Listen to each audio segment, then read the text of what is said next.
എടാ ഞങ്ങൾ നൈറ്റ് ഒരു 10-12 മണിയാകുമ്പോൾ ഇറങ്ങാനുള്ള പ്ലാനിലാണ്. നീ നൈറ്റ് ഫുൾ ഓടിക്കൂ. അതിപ്പോൾ മാറി മാറി ഓടിക്കാമല്ലോ. നീ പ്രിയയുടെ കാര്യം അമ്മയോട് പറഞ്ഞോ? ആടാ അതിന് തന്നെ പോണത് ശരിക്കും പറഞ്ഞാൽ. ഓക്കെ.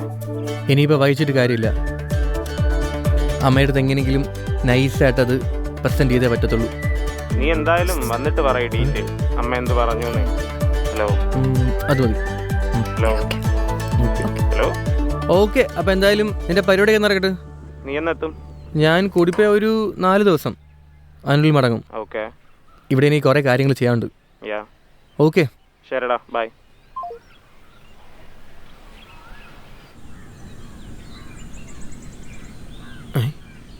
എന്താ ഇത്? എന്താ മോളെ, ഇതൊന്നും ഇട്ട് നീ അവിടെ പോയി നിൽക്കരുത്. ഇപ്പോഴും നേരം വെളുക്കാത്ത ആൾക്കാരുള്ള നാട്ടിലേക്കാണ് നിന്നെ കൊണ്ടുപോകാൻ പോണത്. അതും പോരാത്തതിന് എൻ്റെ അമ്മ എന്നെ കൊണ്ടൊരു നാട്ടുമ്പുറത്തുകാരെ കൊണ്ട് കെട്ടിക്കോളൂ എന്ന് പറഞ്ഞ് നിൽക്കുകയാണ്. അവിടേക്ക് ഈ വേഷത്തിൽ നിന്നെ കണ്ടു കഴിഞ്ഞാൽ വിളക്കല്ല, എൻ്റെ അമ്മ ചൂലെടുക്കും. അത്രയ്ക്ക് പഴഞ്ചനാണോ ഹരിയുടെ അമ്മ? കുറച്ച്. Okay, set.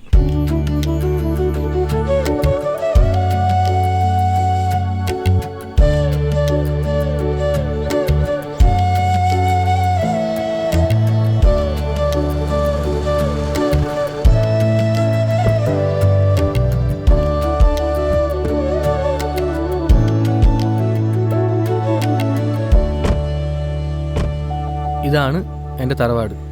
എങ്ങനെയുണ്ട്? കൊള്ളാം. ബാ അമ്മേനെ കാണാം.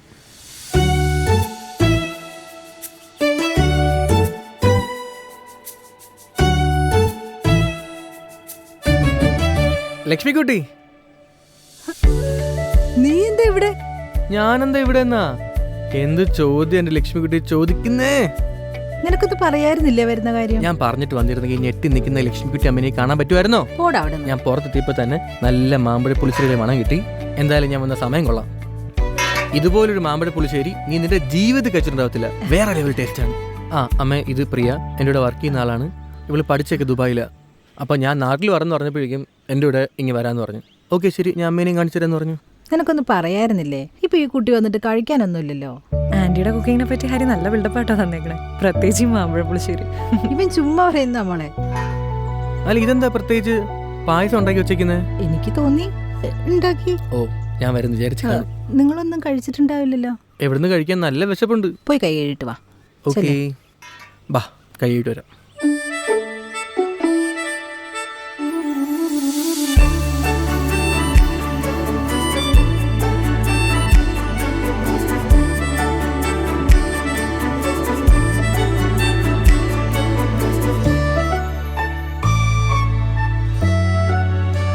എങ്ങനെയുണ്ട്?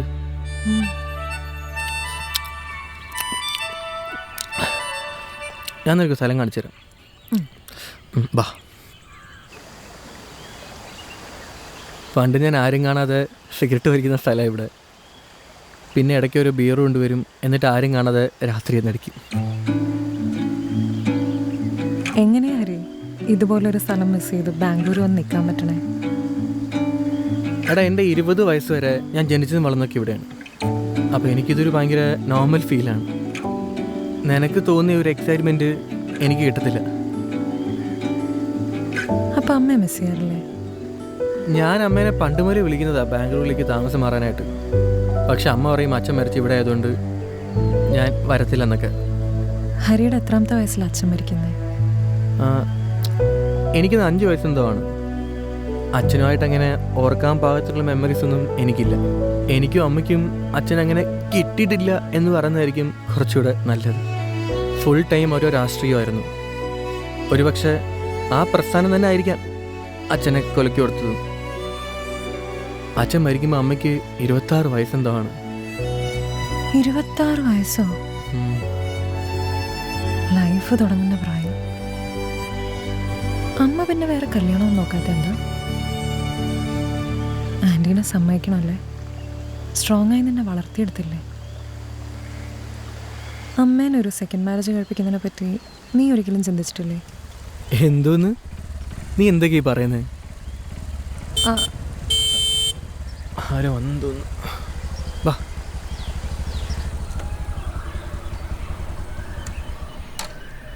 ഉണ്ണിയങ്കിളെ ആ മോനെ ഇപ്പം എത്തി. എന്തുകൊണ്ട് വിശേഷം? എത്ര ആളെ കണ്ടിട്ട്? അതിന് താൻ ആണ്ടിലും കൊല്ലത്തിലും അല്ലേ എത്തുന്നത്, പിന്നെ എങ്ങനെ കാണാനാ?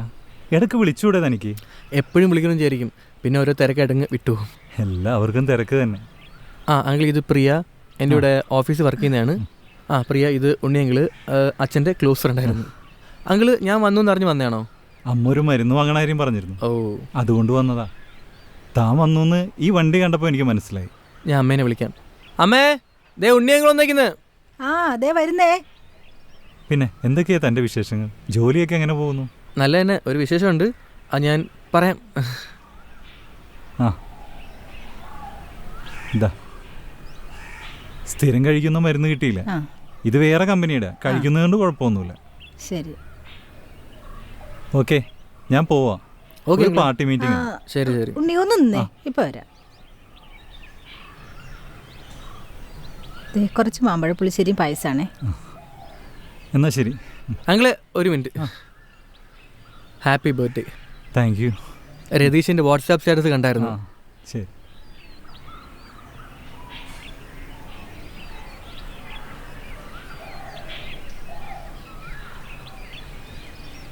ഒരു രാത്രി കൊണ്ട് അനാഥയായിപ്പോയ ജീവിതം.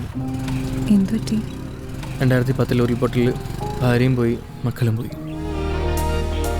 മൗനങ്ങളും വാചാലം കുഞ്ഞോർമയിൽ നെഞ്ചോരം കൺപീലി പോൽ മന്ദാരം പ്രിയമാണിവളെന്നോരം ആകാശവും പെയ്തൊഴിയേ ആ നല്ല നാൾ വന്നണയേ നീ എന്നൊരാൾ ചേരുകയായി അനുരാഗനിലാവലയാ താളിലായി നീ കോറിയ വാക്കുകൾ ഉന്മാദമായി ഞാൻ കോർത്തതിനീണമായി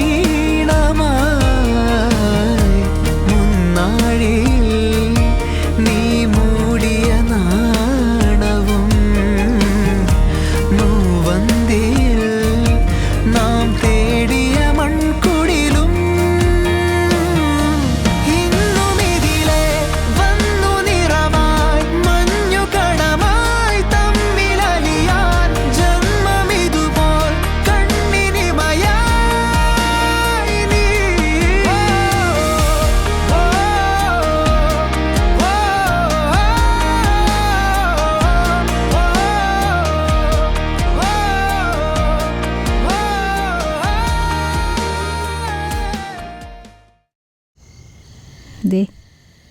ഒരു വയസ്സുള്ളപ്പോൾ ഫോട്ടോ ആയത്.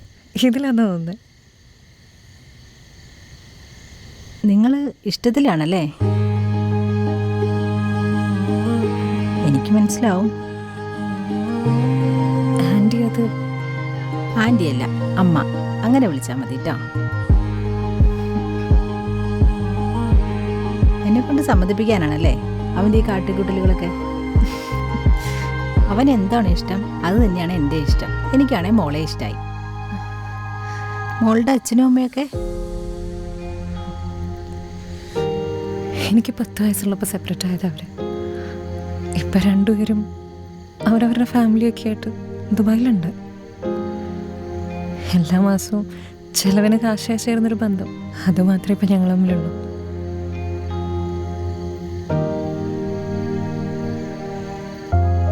എനിക്കിവിടെ വന്നപ്പോൾ നഷ്ടപ്പെട്ട എന്തൊക്കെയോ തിരിച്ചിട്ടൊരു ഫീലായിരുന്നു.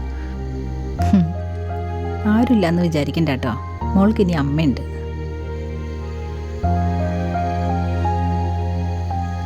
നിങ്ങളവിടെ ഒരുമിച്ചാണോ താമസം? അത് ആണെന്ന് അമ്മയ്ക്കറിയാം. അവൻ്റെ വിചാരം ഞാനൊരു പഴഞ്ചനാണെന്നാ. ഞാൻ അവനേക്കാൾ അപ്ഡേറ്റാണ് മോളെ. അവൻ ഇപ്പോഴും ചില കാര്യങ്ങളിൽ പഴഞ്ചൻ തന്നെയാണ്. ഒരു കണക്കിന് നന്നായി, തമ്മിൽ മനസ്സിലാക്കാമല്ലോ.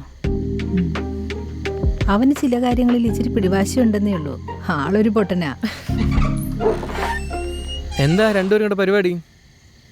മോൾക്ക് ഞാൻ നിന്റെ പഴയ ആൽബം ഒക്കെ ഒന്ന് കാണിച്ചു കൊടുക്കുമായിരുന്നു. നാട്ടിച്ചല്ലേ? എന്നാ നിങ്ങൾ സംസാരിക്കേ.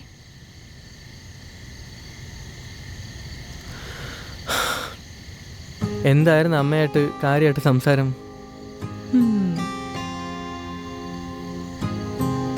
എനിക്ക് നിന്നോട് അസൂയ തോന്നുന്നു ഹരി, ഇതുപോലൊരു അമ്മയെ കിട്ടിയതിൽ. എങ്കിൽ നീ എടുത്തോ. എപ്പോഴും എടുത്തു.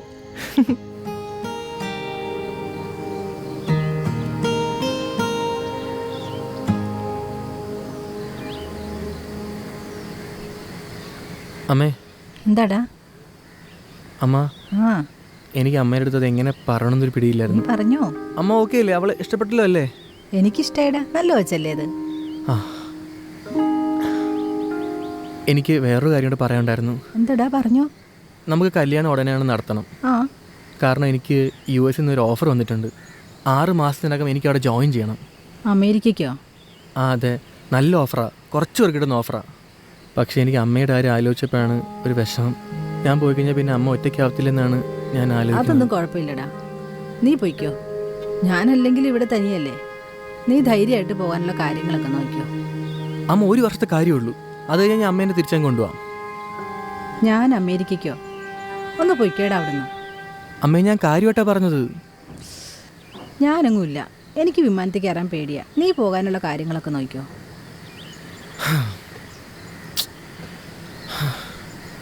എടാ, എനിക്ക് നിന്നോടൊരു കാര്യം പറയാനുണ്ട്. എന്താ?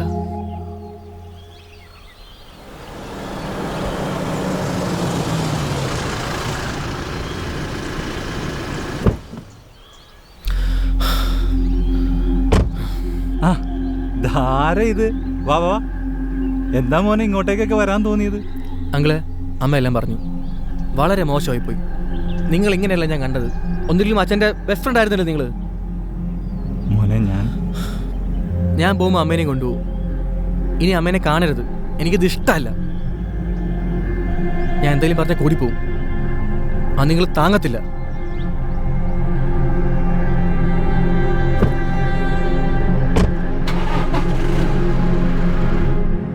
പ്രിയ, പെട്ടെന്ന് ഇറങ്ങ്, നമുക്ക് പോവാം. എന്തു പറ്റി? പെട്ടെന്നെന്താ?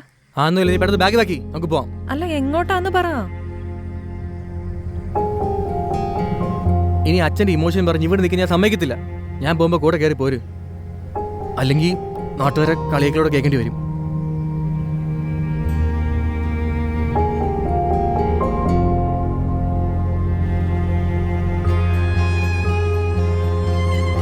ഹരി, എന്താ ഉണ്ടായേ? നീ എന്തിനാ അമ്മയോട് ദേഷ്യപ്പെട്ടിറങ്ങിയെന്ന്? എടാ, കാര്യം എന്താന്ന് പറയാൻ. എനിക്കത് പറയാൻ നേരം നാണക്കേട് തോന്നുന്നു. നിനക്ക് എന്നോട് പറഞ്ഞൂടെ? ഹരി, കാര്യം എന്താന്ന് പറയടാ. നീ എങ്ങനെ എടുക്കുമെന്ന് എനിക്കറിയില്ല. അമ്മ പറഞ്ഞു, അമ്മയ്ക്ക് എൻ്റെ അടുത്ത് എന്തുകൊണ്ട് പറയാലോ. എടാ, ഞാനും ഉണ്ണിയെങ്കിലും തമ്മിൽ സ്നേഹത്തിലാ. എന്ത്? എടാ, നിനക്കിതെങ്ങനെ മനസ്സിലാവുമെന്ന് എനിക്കറിയില്ല. ഒരിക്കൽ പോലും ഇനിയൊരു ജീവിതത്തെക്കുറിച്ച് ഞാൻ ചിന്തിച്ചിട്ടില്ല. പിന്നെ നമ്മൾ പോലും അറിയാതെ ഒറ്റയ്ക്കായി പോണ ചില സമയത്ത് ചിലർ നമ്മുടെ ജീവിതത്തിലേക്ക് കടന്നു വരും. എനിക്ക് ഉണ്ണിക്ക് ഞാനുമായിരുന്നു അത്. നിനക്കിത് എത്രത്തോളം മനസ്സിലാവുമെന്ന് എനിക്കറിയില്ല. എടാ, നിനക്ക് സമ്മതമാണെങ്കിൽ ഞങ്ങൾക്ക് ഒരുമിച്ച് ജീവിച്ചാൽ കൊള്ളാം.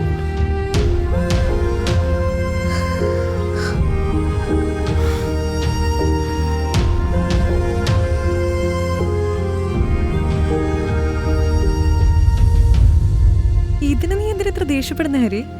പ്രിയ, നീ ഒന്നും അറിയാത്ത പോലെ സംസാരിക്കല്ലേ. നീ ഒന്ന് ആലോചിച്ച് നോക്ക്, ഇത് നാട്ടുകാർ അറിഞ്ഞ അവരെന്തു പറയും? പുറത്തേക്ക് നടക്കാൻ പറ്റത്തില്ല. നാട്ടുകാരെന്ത് പറയുന്നുള്ളതാണ് നിന്റെ പ്രശ്നം. എടാ, സത്യം പറഞ്ഞ ഇതറിഞ്ഞപ്പോ എനിക്കെന്ത് സന്തോഷമായി എന്നറിയോ? ആരുടെ അമ്മയ്ക്ക് പ്രാന്ത് പിടിച്ചാൽ കാണാൻ നല്ല ചൈലായിരിക്കും. ഹരി, ഇപ്പൊ അമ്മയല്ല, നീയാ പഴഞ്ചൻ. എടാ, നീ എന്തിനാടാ മറ്റുള്ളവരെ നോക്കുന്നേ? മറ്റുള്ളവരുടെ ഇഷ്ടത്തിനനുസരിച്ച് ജീവിക്കാനിരുന്നു കഴിഞ്ഞാൽ അതിനേ സമയം ഉണ്ടാവുള്ളൂ. നീ എന്നൊന്ന് ആലോചിച്ച് നോക്ക്.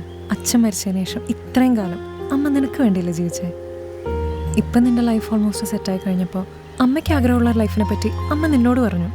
അമ്മ അമ്മയ്ക്ക് വേണ്ടി ജീവിക്കട്ടടാ. ഇനി നീ അതിനെ സപ്പോർട്ട് ചെയ്യല്ലേ വേണ്ടേ? ഇപ്പോഴാവുമ്പോൾ നിനക്ക് ഇടയ്ക്കെങ്കിലും വന്ന് അമ്മേനെ കാണാൻ പറ്റുന്നുണ്ട്. നമ്മൾ US പോയി കഴിഞ്ഞാൽ അമ്മയുടെ അവസ്ഥ എന്തായിരിക്കും നീ ചിന്തിച്ചിട്ടുണ്ടോ? എനിക്ക് പെട്ടെന്നത് ഉൾക്കൊള്ളാൻ പറ്റുന്നില്ലടാ അത്. ജീവിതത്തിൽ ഒറ്റപ്പെട്ടു പോകുന്നൊരവസ്ഥയുണ്ടല്ലോ, അത് മറ്റാരെക്കാളും നന്നായിട്ട് എനിക്ക് മനസ്സിലാവും. നിന്റെ ചുറ്റും ഒരുപാട് പേരുണ്ട് ഹരി, അതുകൊണ്ട് നിനക്ക് ആ അവസ്ഥ മനസ്സിലാവില്ല. ഒരു പരിധിവരെ ഞാനത് ഓവർകം ചെയ്തത് നീ എൻ്റെ ലൈഫിൽ വന്നേ പിന്നെ നിനക്ക് നിൻ്റെ അമ്മയെ മനസ്സിലാവൂല. എനിക്ക് ഉറപ്പാ, നീ ഒന്ന് ഇരുത്തി ചിന്തിക്കുക.